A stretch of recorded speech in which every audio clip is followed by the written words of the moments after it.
ராதே கிருஷ்ணா நாராயணா. வணக்கம் பறவைகளே, நலமா இருக்கீங்களா? வளமா இருக்கீங்களா? வளமோடு வாழுங்கள். இந்த பாமரனுடைய பார்வையிலே பகவத்கீதை 2வது அத்தியாயம். இன்று 13வது பதம். பகவான் அர்ஜுனனோடு உரையாடி கொண்டிருக்கிறார். நித்தியமான நிலையில் இந்த ஆத்மாக்கள் என்றும் இருக்கின்றன அப்படிங்கிறத பற்றி கடந்த பதத்தில் பார்த்தோம். இன்று அதன் தொடர்ச்சி. பகவத்கீதை 2வது அத்தியாயம் 13வது பதம். தேகத்தை உடையவனின் உடல் சிறு வயது, இளமை, முதுமை என்று கடந்து செல்வதைப் போல ஆத்மா மரணத்தின் போது வேறு உடலுக்கு மாற்றம் பெறுகின்றது. நிதான புத்தியுடையவர் இது போன்ற மாற்றத்தால் திகைப்பதில்லை. அற்புதமா சொல்லியிருக்க. ஆத்மாவை பற்றிய விளக்கத்தை இந்த பதத்தில் பகவான் தெளிவுபடுத்துகிறார். அதாவது ஒவ்வொரு உயிர் வாழியுமே தனித்தனி ஆத்மா. இப்போ ஒவ்வொருத்தரும் தனது உடலை ஒவ்வொரு கணமும் மாற்றிக்கிட்டே இருக்காங்க. உதாரணத்துக்கு சில நேரத்தில் சிறுவனை போல, சில நேரத்தில் இளைஞனை போல, சில நேரத்தில் முதியவர்களைப் போல மாற்றமடைந்து தோற்றமடைந்து தென்படுகிறார்கள்.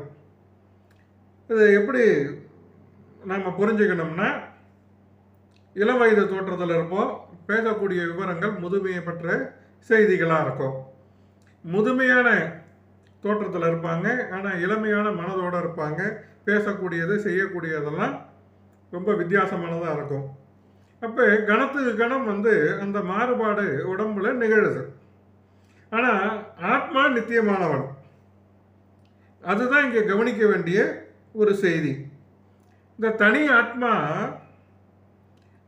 ஒரு மனிதன் மரணிக்கும் பொழுது இறுதியிலே இந்த உடலை மாற்றி வேற ஒரு உடலுக்குள்ள புகுந்துடுறான். அந்த நிலையில வேறு உடலை அடையப்போவது அப்படிங்கிறது உறுதி. அது பௌதீக உடம்பா இருக்கலாம், ஆன்மீக உடம்பா இருக்கலாம், எது பண்ணாலும் இருக்கும். அப்படி இருக்கும் பொழுது இப்போ ஏன் அதுக்காக வருத்தப்படணும்? நல்லா கவனமாக கேளுங்க. துரோணர், பீஷ்மாச்சாரியார் இவங்கெல்லாம் மரணிக்க போறாங்கன்னு வருத்தப்படுறான் அர்ஜுனன். பகவான் சொல்ற, ஏன் வருத்தப்படுற? உடலுக்கு தான் அழிவு, ஆத்மாவுக்கு இல்லை. இளமை தோற்றமுடைய புதிய உடலை அவங்க எடுக்க போகிறாங்க. அப்படி இருக்கும்போது எதுக்காக வருத்தப்படுற அப்படின்னு கேட்குறாங்க. இதில் மறைமுகமாக இன்னொரு செய்தியும் சுட்டி காட்டப்பட்டிருக்கு. அது என்ன அப்படின்னு கேட்டிங்கன்னா, தனது வாழ்வில் செய்த செயல்களுக்கு ஏற்ப பலதரப்பட்ட இன்ப துன்பங்களை அடைய ஒருவனுக்கு இந்த உடல் மாற்றம் தேவை. ஆமாங்க, அது எப்படின்னு கேட்குறீங்களா? துரோணரும் பீஷ்மாச்சாரியரும் மறுவாழ்வில் நிச்சயமாக ஆன்மீக உடலை அடைவாங்க. ஏன்னா அவர்கள் அவ்வளோ சுத்தமானவர்கள். அந்த கர்ம பலனுக்கு ஏற்பதான் பிறப்பு. இந்த உடம்பு, இந்த உயிர் இந்த உடம்பை விட்டு வெளியில் போச்சுன்னா, இந்த ஆத்மா வெளியேறிச்சுன்னா அதற்கேற்ற நிலையில் தான் அடுத்த உடலுக்கு போகும்.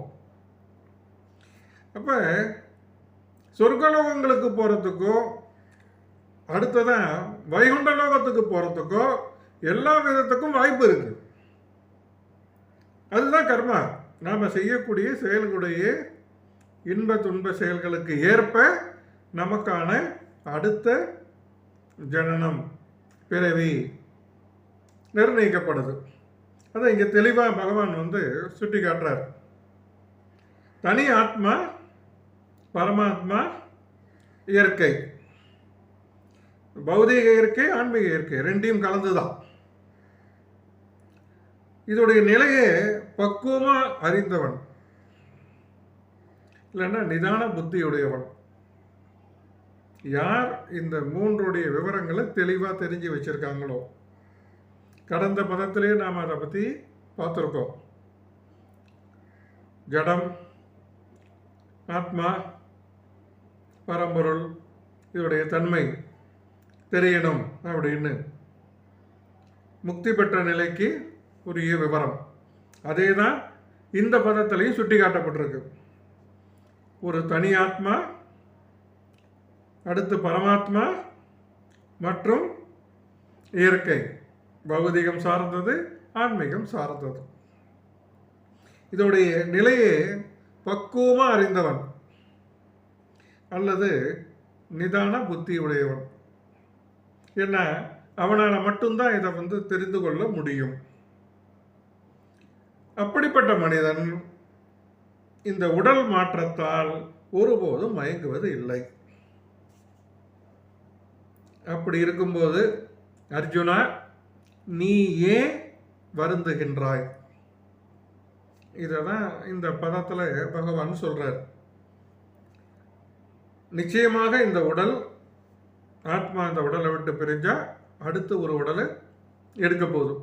அந்த உடல் இவன் செய்த காரியங்களுக்கு ஏற்ப, இந்த பிறவியில் இவன் செய்த காரியங்களுக்கு ஏற்ப சொர்க்கலோகத்தையோ வைகுண்டத்தையோ நரகத்தையோ இவன் செய்த இன்ப துன்பங்களுக்கு செயல்களுக்கு உரிய பலனை நிச்சயமாக கொடுக்க போதும்.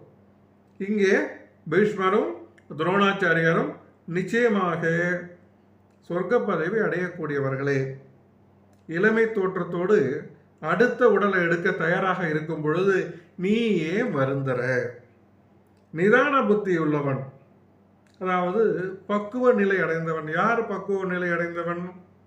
தனி ஆத்மா, பரமாத்மா இயற்கை, பௌதீக இயற்கை, ஆன்மீக இயற்கை, இதோடைய தன்மையை புரிந்தவன். எதுக்கும் கலங்கப்படுறதில்லை, எதுக்காகவும் வருத்தப்படுறதில்லை, கலங்குவதில்லை. அவன்தான் சரியான நிலையில் எல்லாத்தையும் உணர்ந்தவன். அப்படிப்பட்ட நிலையில் இருக்கிற நீ வருந்தலாமா அப்படின்னு பகவான் கேட்குறார். இந்த பதம் இன்னும் இருக்கு, ஒரு நாளில் இதை பார்க்க முடியாது. ஏன்னா ஆத்மா சார்ந்த விவரம் பார்க்கும்போது ஏகப்பட்ட தகவல்கள் வந்துக்கிட்டு இருக்கு. பரமாத்மா, ஜீவாத்மா, இதுக்கு ஒரே தொடர்பு, இந்த ஆத்மாவுடைய தன்மைகள், மறுபிறவி, அதன் செயல்கள் அப்படின்னு நிறைய விஷயங்கள் இருக்கு. அதனால் இந்த பதத்தை அடுத்த காணொலியில் தொடர்ந்து பார்ப்போம். அதுவரை உங்களிடமிருந்து இடைபெறுவது என்றும் உங்களோடு பயணிக்கும் சக பயணி மதுரகவி கோபாலகிருஷ்ணன் என்ற மாருதி பாபா காயாரிலிருந்து. உங்களுக்காக நான் என்றும் உங்களோடு தான்.